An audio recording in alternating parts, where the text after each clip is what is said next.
And Cook's Tools is on the menu. See what I did there? And we are going to take a look at this stuff and see what you all came up with. So glad to have you here on Thursday evening. And before we get going, I always ask if there's any questions, any comments, anything you guys want to share. Now's the time. And as usual, it's silent. Okay. My daughter is moving from her apartment into her house. She's renting her house and discovered that she indeed wasn't a dog girl after all. So we ended up with the dogs. Now in my house, I Yeah, have 4 dogs. I got one for you. You Uh, want a fifth one? nah, really, I'm gonna have to pass. Um, this she's got a Yorkie. And a lady is flying down from Seattle to pick up the Yorkie, but she can't get here till the 9th of June. So Whoa. yeah, we get and the Yorkie just yaps all the time. Just I swear to God, if the dog barks, you can hear it a mile away. But loud. The other 3 dogs, my other 3 dogs, they don't make any. Well, her dog and my 2 dogs, they rarely bark at all. But you can hear the Yorkie, I'm sure. Oh God, I'm about to go out of my mind. Hey, hey. Oh, God invented Yorkies and mosquitoes. Let's just keep that in mind, all right? All right. Let me plug this mic in. It might work better.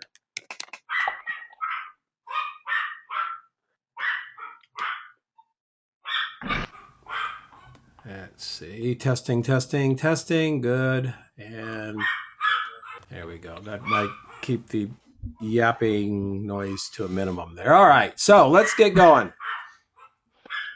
Cook's Tools, always a fun assignment. There we go. Starting with Patrick. Hey, Don. Hi, guy. Is this at the fire station? No, that's actually my kitchen. I wanted to do it at the firehouse, and I happened to be cooking the meal the last shift, and just got too involved to actually step back and be able to shoot what I Sure. was doing. Sure. Um, Yeah, cool shot. I like where you put this line. You didn't go for the obvious kill shot of right up the middle, and I like that. We're just a little off here, so that we do know that it's um, side by side, but just a nice enough of a little break here, so it doesn't have that sort of the obvious choice. okay. Um, yeah, good. How did you like Uh, this? let's see. I had a softbox camera right, so that's given like the nice highlight on the Dutch oven. Right. Then I took another like an old 283, but it still works great. So I had it laying on the counter, but at I don't know, not quite a 45-degree angle, but bounced into a white card to kind of light the tools. Okay. Excuse me. And then there is also just an overhead light that's in the ventilation fan that kind of comes Mhm. straight down, and it just Right. gave a little bit of fill into it. Okay, you left, and then you blended for that ambient light because that had to be a Yep. much weaker light than your strobes. Oh yeah. Wow. You know what I like about what that light did? I like the way it went behind his pan here, and whatever shadow would have been Okay. caused by this thing here. And believe me, when we Yep. when we see this, we're looking for a shadow instantly because that's pretty bright. But there is no shadow because that's your down light coming down and brightening up the stuff in the back. So it gives it a real dimensional look. Very nice.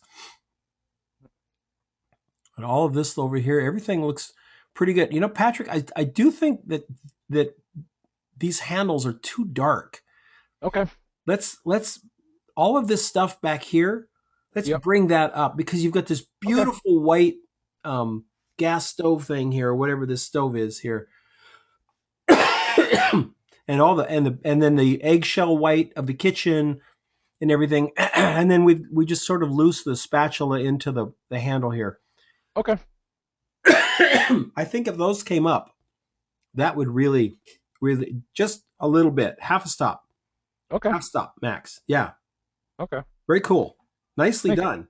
This Thank- is a keeper, by the way. It's Oh, cool. definitely a portfolio shot. Absolutely. The Dutch oven is about 200 years old, Wow, that's or at nearly as least old as according to my mom. it's nearly as old It as I was am. it was my great grandmother's or something like that.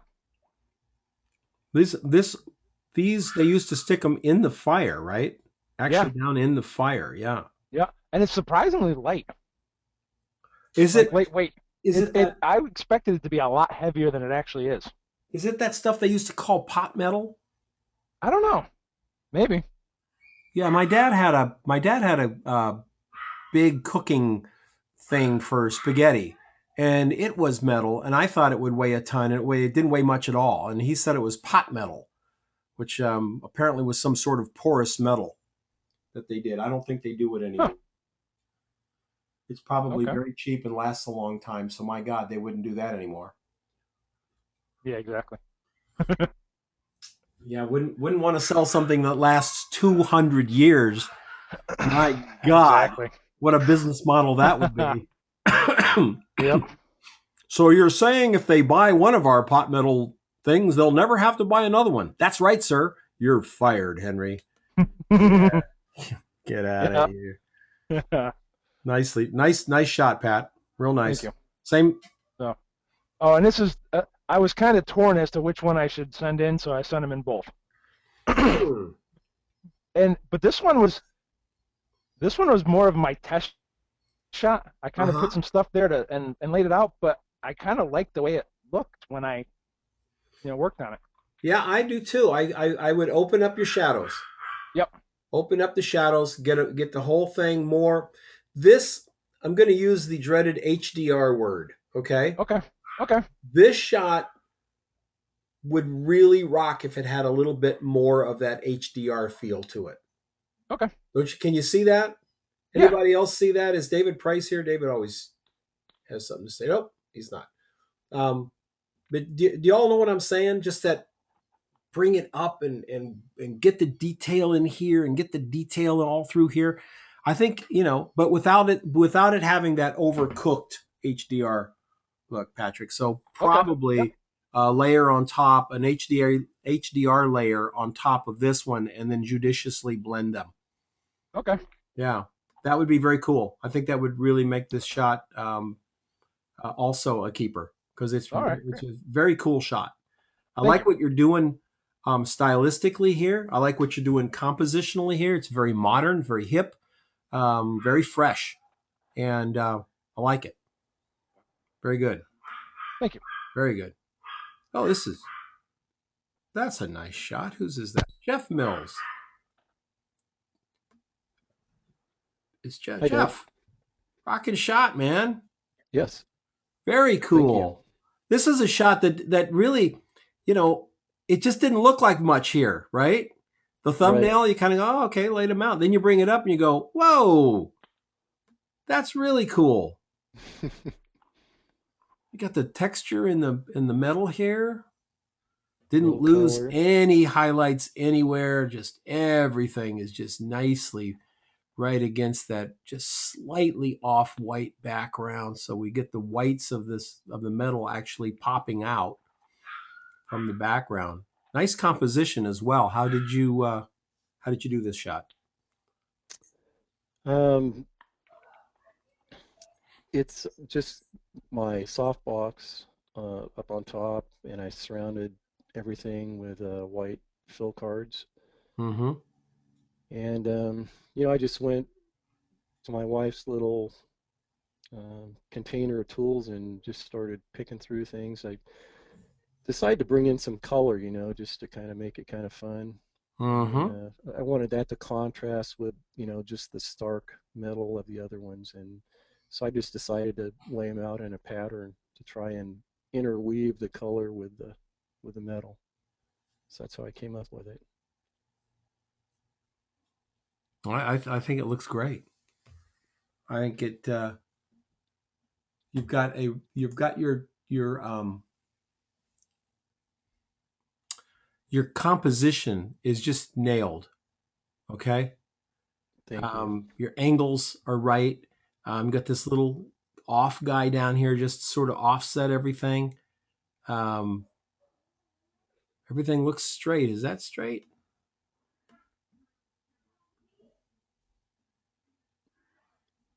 I think that top edge might It's be pretty straight, angled isn't a it? little bit. Yeah, it's fairly straight. Yeah, it's straight. It's straight enough that we needed to fix it. We could. It actually looks like the spatula itself's got a little bend in it, because Yeah, those I look noticed straight up, and then that looks like it's just bending down a little bit. You gotta hold on, guys. The dogs are. that. Oh God. Another 10 days of this. Anyway, great little highlights everywhere. It's a really well done shot, Jeff. I'd Thank love you. to see you do more shots like this. It's got a nice feel to it. It could be a nice series of things. A little That bit would of a be fun. white. I'm seeing a little bit of a white outline. Is that the reflection of the silver on the background, or is there some Photoshop stuff going on here? Yeah, it was actually picking up a little flare back there because it was Okay. so close. So. Yep, that'll happen. That will happen. Very cool. Thank you. Darn good job. And here we have Brian Lawler's little cook, and making what is she making, Brian? It's a wacky cake. Wacky cake. And is that the wacky cake oven? Yes. Well, Oh that's the yeah. easy bake oven. Yeah. There's nothing like wacky cake make it an There's easy bake oven. two behind the scenes. Yep. Let's see what you came up with Yep. for the It's shot. pretty tasty. Absolutely. All right. All right. Good. Good. Good. Oh yeah! Look at that. Whoa! Look at that. So you're actually using the specular from the umbrella in your photograph right here. Yes. That, my friend, is pure genius. That is cool. It's one of the things you can do with a slightly shiny background, like a semi-gloss background. You can actually use the reflection of the light Yeah. source itself, the specular, to give your natural highlight, or to give that highlight behind your subject. And that just worked out really well. Great idea with Thanks, son. the flash and the easy bake too. Really nice.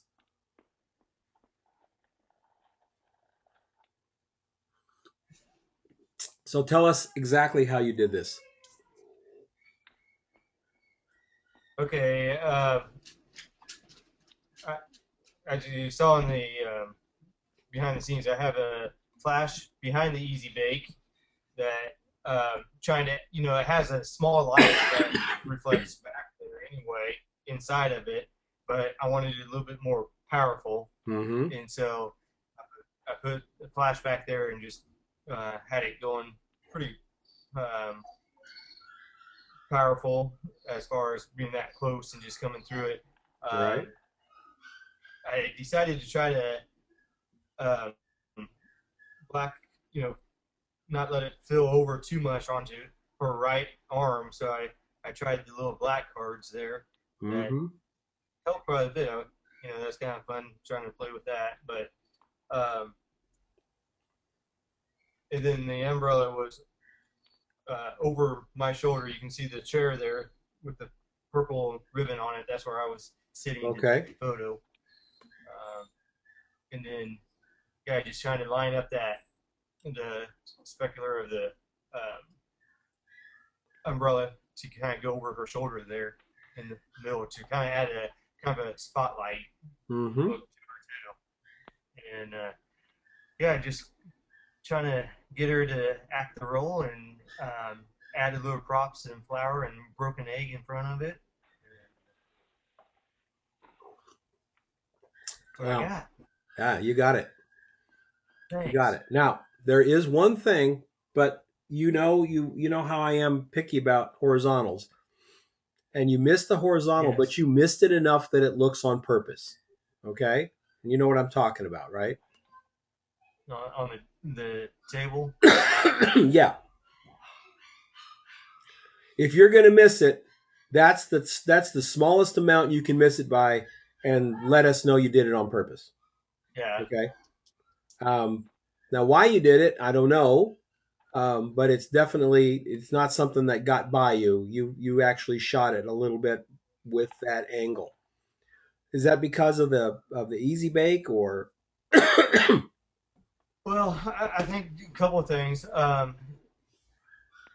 One is, keeping her a little bit more straighter Mm-hmm. in the shot because I mean she is horizontal. Right. I mean vertical. But I felt like it kind of with the size of the easy bake a little bit closer in the foreground that it helped with that horizontal line being off a little bit to help draw it into her.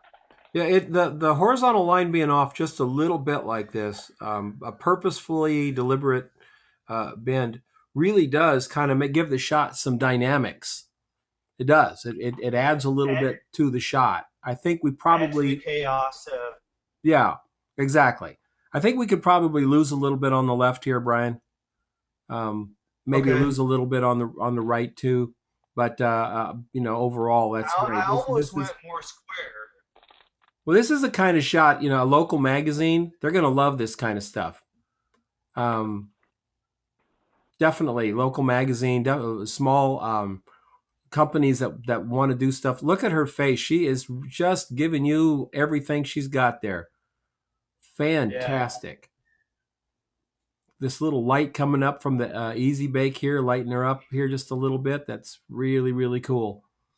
Yeah, this is a solid shot, Brian. Solid shot. Good job. Just a good job all the way around. Let's see what we've got over here. This one is Brady Wolf. Hey, Don. Hey, Brady. Wow. Went with a kind of a cluttery, all the tools on the side and then something stark in the middle.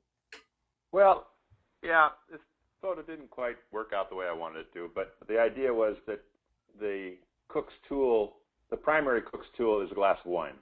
Okay. And that was kind of my take on it. I think I got it. I think everybody got it. Yep. It's because it's well done. You did it. So we get it. We get it. Absolutely. Especially the fact that you jumble these things up. It's a little bit chaotic over here. And here's this one single sparkling glass of wine. That looks bent to me. Is your wine glass bent? I think it is because it's I checked the horizontal, everything else is great, but the stem and I think the glass are just a little off or something. It sure looks like it, doesn't it? Now, when I put these things on it, these things say that it looks pretty good. I know. But I know. I'll check it in Photoshop and everything else. I'll put guides on it and everything else, and it's like, but and actually what I did is I used the water level in the glass as a horizontal line, obviously. Sure. And but I think between the round part of the glass and the stem, I think it's probably not square or straight on. Well, down the street from we have a dollar store. I love the dollar store. It's just a fantastic place to go and buy crap that you don't want to spend a lot of money on. But they have wine glasses there for $1.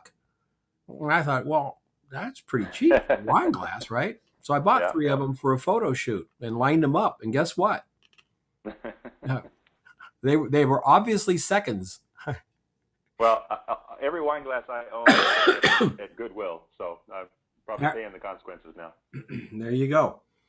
That's why when you go to Nordstrom's and you see wine glasses that are $40 a piece, I guess that's what you're buying. One that's not bent. Could be an optical illusion also with the black here, but it sure doesn't. It looks to me like that circle was not, is that, or the angle of the glass isn't. Okay, Yeah, so like tell us about your lighting here. So we got a flare flash in the background lighting up a black seamless. We've got a bare flash directly over and maybe about a foot in front of the wine glass. And then last but not least, we've got a shoot-through umbrella camera left, just kind of filling in the shadows a little bit. Okay. I'm gonna have you do the same thing we talked about with Pat's. A little bit of HDR in here. Would bring up the shadows. Would really help this shot out. I think it would be, you've got a real modern approach to it, and if you brought this up just did an HDR of the image, dropped it on top of this image, and then lowered the opacity to like 40%, 45%, and then, kind of dodged and burned, or dodged out with the layer mask. Some of this stuff could really be beneficial, because I'd love to see all the detailing here. We got so much texture and detail, and we're kind of missing it, especially, right up here we're picking it up, but we could enhance it. And then right over here we're picking it up, and the same thing. And it was a deliberate. I mean, my vision of it was that the wine glass would be kind of almost a spotlight on it, and then these other accoutrements would be kind of off on the sidelines and in shadows.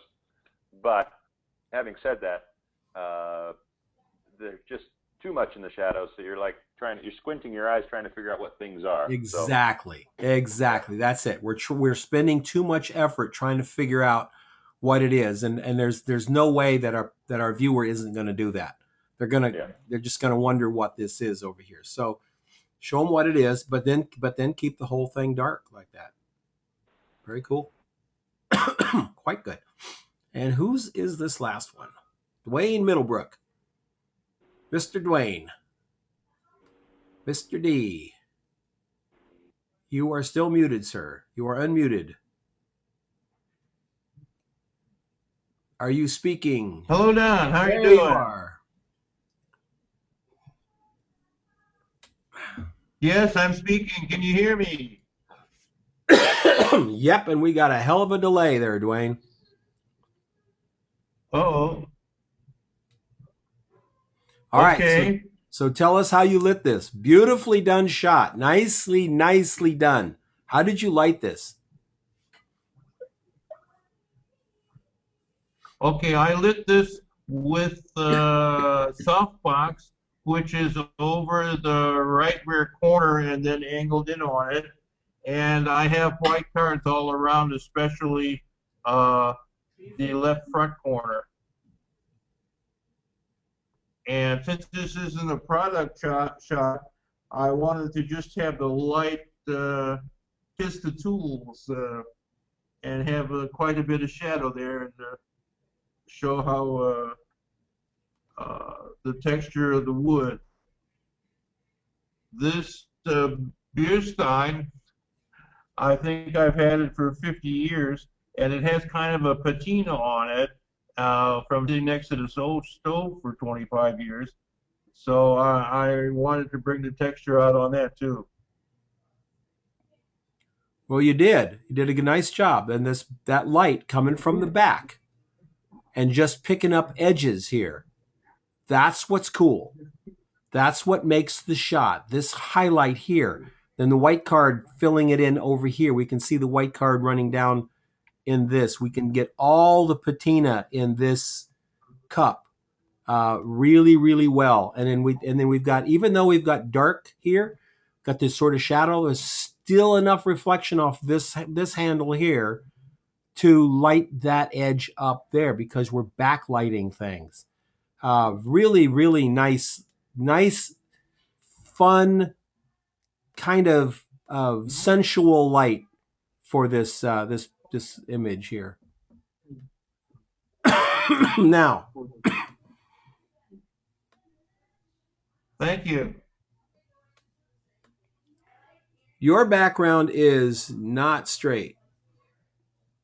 That you cannot fix because your cup is straight. So you shot this slightly at an angle to the wall. When you're setting this up, next time you do a shot like this, it's not a deal killer Yeah, for the this shot. camera was Yeah, just a little askew of the wall, and you've got to make your camera absolutely dead on to that wall if you're going to do a shot like this, or shoot it more from the side so we get an exaggerated high angle to it. Because when it's off just a little bit like this, it looks like we missed it. And okay. And we're the photographers who don't miss it. That's the camera is very slightly to the right, and I was looking in there to get the light to get the tools looking right. Yep. Well, remember to set your camera up in the position that your camera is going to be, and then work in front of the camera. The camera should be on a tripod. Yeah, it was on a tripod. Yeah. Yeah, make sure the camera is dead to the wall. But I guess one time I moved the camera a little bit instead of moving the stein a little bit. Exactly. And that's, we all do that. We all, move the camera, but eventually our thick skulls get it into like, well, if we move the camera, it changes the entire image, and we don't want to change the entire image. We only want to change the subject. So we start getting, that's when you grab the camera stand tripod, the mono camera stand, because moving it is a real pain in the butt. And tripods, I'm not, I'll use a tripod over nothing for sure. And I have many tripods. Yeah. But if there's a tripod in the scene, chances are a good 50% I'm going to end up kicking it. That's just me. I just cannot seem to walk by a tripod without kicking it. So nice shot, Dwayne. Love this lighting up here, man. This is really, really nice. More like this. Thank you. This is the kind of light, when I look at it, in fact, everybody tonight, you've now, the whole group of you guys, you're doing deliberate lighting. Do you see what I'm saying? You're not just putting light on it anymore. You are deliberately creating a look, a style, a presentation. You're deliberately doing it. From your beautiful backlight shot all the way to our very first shot where Patrick let the overhead light burn in. We've got this beautifully done shot, really, really well designed. Brian, masterful stroke with that light on the back is just fantastic, and your daughter's just she's your secret weapon, my friend. To this one where we have this light back here coming, kind of burning through with the light over the top. I hope you all can see the growth that has happened in your photography, because I can see it. I see deliberate lighting to create the shots you want to create, and that's where the excitement starts happening. That's when it becomes so much more fun, because you now are in control. And I'm just real proud of you guys. Very good stuff. Very good stuff. All right. So, anything else? We're short. We're just a short little group tonight, but beautiful set of images. Anything else? Anybody? I'm heading off to Omaha.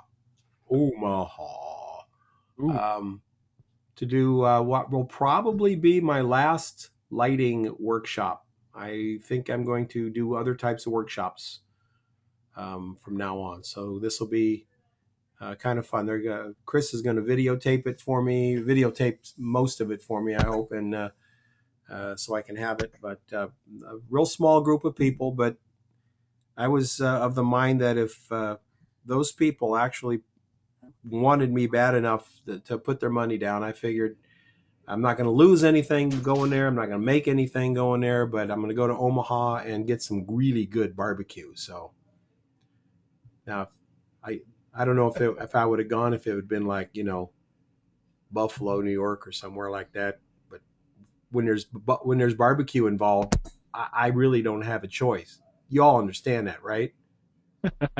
Yeah. Yeah. I mean, it's Right.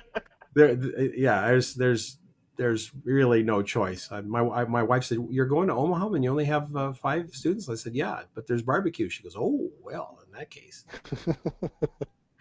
So, all right, guys, have a great evening. Have a great weekend. I got a question before you go. Yes, sir.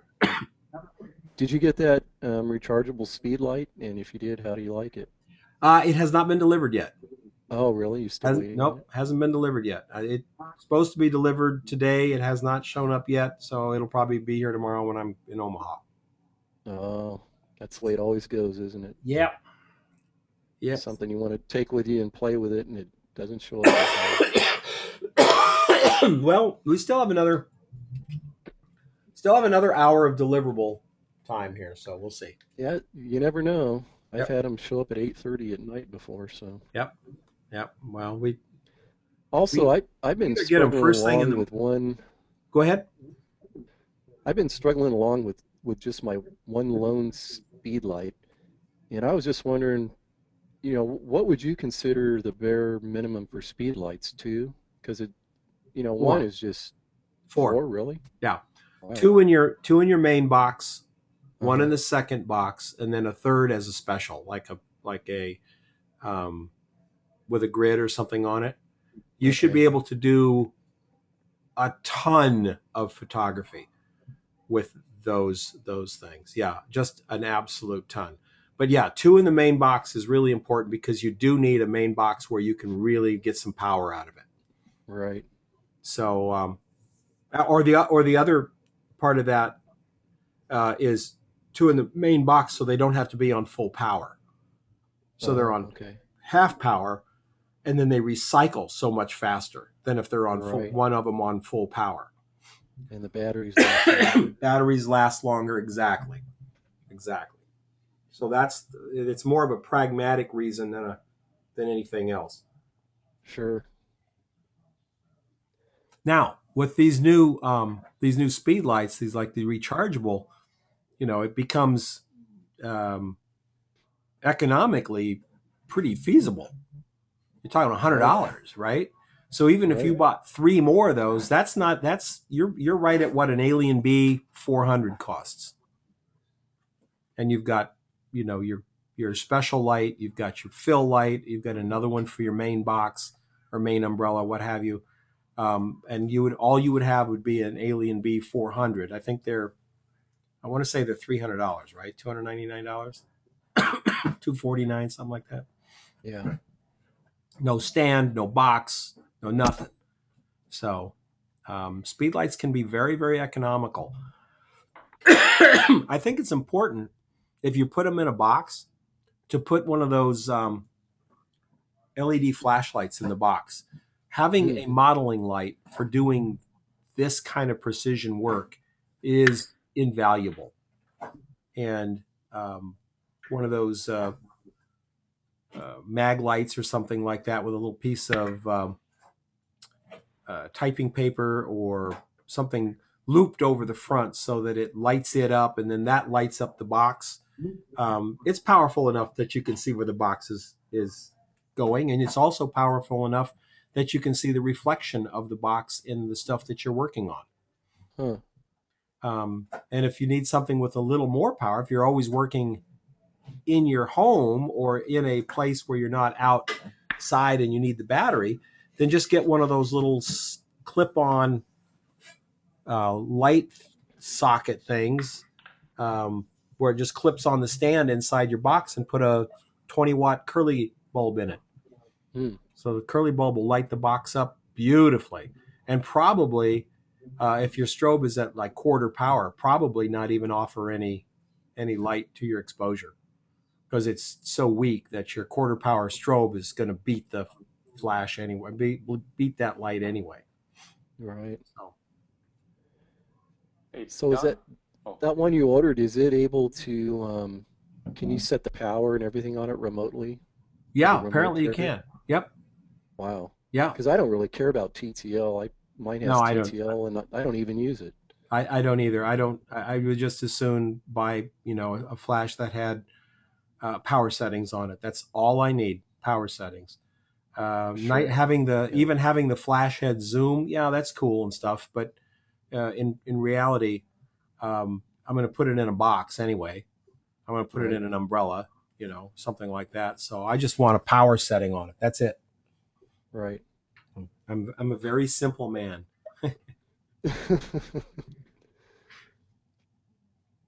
Great. Thanks, Don. Mm-hmm. Hey, Don, real quick. Sure. The HDR you're suggesting, would I take my original RAW file and then just raise it by 1 or 2 stops and then save it as a separate file and then create another one where it's you could lowered? Yeah, or you could go back to your raw file, right? Uh-huh. And create a very bright one Uh-huh. as a smart object. Move it over into your Photoshop as a smart object, and then go back to that image, process it normally, and move it over just as a regular file. So now your smart object sits below your other layer. You with me? Uh-huh. Then you can take that that top layer and set it to like 50 or 60% opacity. So you're getting a lot of stuff from the bottom. Then just go back and work on the smart object in Lightroom to tweak it so that it comes through the way you want it to come through. Oh, okay. So not just doing true HDR, but kind of synthesizing HDR. Yeah. Oh, okay. Not true HDR. More of a controlled dynamic contrast. Oh, okay. Yeah. Yeah, I'll give it a try. Yep. And if you have what's it called, Nik? The Nik HDR is pretty good. So you might just run a Nik on one layer, on the layer below the good layer, and then just reveal it with a layer mask. Put your brush on like 15% and just start painting it back until it looks good. So you can actually run HDR on a particular layer? Yeah. Let's see what I got here. Oh, I thought you basically could only do it on individual files. Let's see what I got here. Let me see if I got a...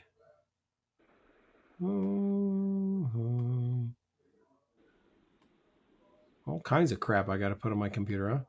Let's see what I got here. If I've got an image, I'm going to take this Grand Canyon shot here and move it down into Photoshop. We'll just use this as an example. I think I actually prefer Nik's HDR over Photomatic's. I do too. It's a lot more natural looking. Yep. So I'm going to do I'm going to do a copy of this background layer.